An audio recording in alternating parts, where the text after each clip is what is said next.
Биылғы 24 жылғы спартакиадаға біздің университетіміздің ұйымдастырылған спартакиадасына қатысып жатырмыз. Бүгінгі күні баскетболдан жарыс болып жатыр. Әр факультеттер мен әскери кафедра соған қатысып, университетіміздің басқармасына рахметімізді айтамыз. Жыл сайынғы біздің спорттық дене шынықтыруға қосқан үлесіміз болады және өзіміздің әріптестерімізбен ойнап, студенттердің каникул кезінде біздің профессорлық оқытушылар құрамы осындай жарыстарға қатысып тұрамыз. Біздің басқармаға өте көп рахмет. Мен осы біздің аграрлық зерттеу, ғылыми зерттеу университетінің оқытушымын. Бізде қазіргі таңда әр жыл сайын болып тұратын профессор оқытушылар құрамында жарыстар өтіп жатыр. Сол жарыстарға біз қазір белсенді түрде қатысуға тырысып жүрміз. Бұл жарыстар осы біздің басшылықтың ұйымдастыруымен болып жатыр. Солардың арқасында бізде үлкен 9 спорт ойын түрінен біздерге ойындар өткізіп жатыр. Енді осы кезге дейін біз осы 9 ойынның 4-ін өткізіп қойдық. Өте белсенді өтіп жатыр. Жүлделі орындарға да ие болып жатырмыз. Мен өзім Зоя инженерия және тағам өндіріс технологиясы кафедрасының оқытушымын. Өте жоғары деңгейде ұйымдастырылып жатыр. Өте жоғары деңгейде. Төрешілер де өте тәртіпті, жақсы төрешілік жасап жатыр.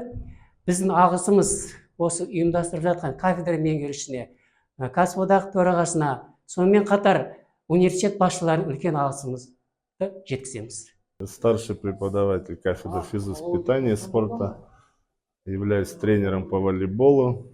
В данный момент мы проводим спартакиаду среди сотрудников университета. Все сотрудники участвуют с удовольствием. У меня основная специальность – это волейбол. У нас проходят студенческие соревнования. Мы участвуем в городских соревнованиях по волейболу среди студентов. Последние соревнования были в Алма-Кап. Мы заняли 7-е место среди вузов Алматы. Приходите заниматься спортом, в частности на волейбол. Всегда рады. Көріп отырғандарыңыздай, мінекей 4-ші қаңтардан бастап 19-ші қаңтар аралығында Қазақ ұлттық аграрлық зерттеу университетінде оқытушылар мен қызметкерлер арасында денсаулық 2024 спорттық спартакиадасы өтіп жатыр.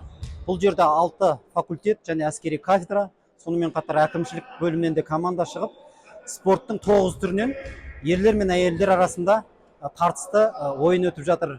Бұл денсаулық спартакиадасы университеттегі қызметкерлер арасындағы ынтымақ пен сыйластықты арттырып, олар тек қана оқытушы мұғалім ғана емес, сонымен қатар салауатты өмір салтын сақтап, өздерін көрсету мүмкіндіктері бар. Бұл шара үшін университеттің басшылығына рахметімізді айтамыз. Бұқаралық спортты дамыту жөнінен біздің университетіміз жылда бір рет мұғалімдер арасында дәстүрлі түрде спартакиада ұйымдастырып тұрады. Яғни бұл дәстүрлі спартакиада биыл кезекті турын өзінің өткізіп жатыр. Бұл спорт біздердің ең бірінші денсаулығымызды түзейді. Екіншіден, мұғалімдер арасындағы, ұстаздар арасындағы қарым-қатынас күшейеді. Үшіншіден, бұл осы спорт арқылы, спортты насихаттау арқылы біздердің білімге деген білім берудегі жетістігіміз артады. Біздің басшылығымызға мыңда бір рахмет. Осылай дәстүрлі түрде шараны жақсылап ұйымдастырады, әлі де ұйымдастыра берсе екен деп тілекшіміз. Қазақ ұлттық аграрлық зерттеу университетінде денсаулық 2024 профессор оқытушылар құрамы бойынша спартакиада өтіп жатыр. Басшылыққа үлкен рахмет айтамыз.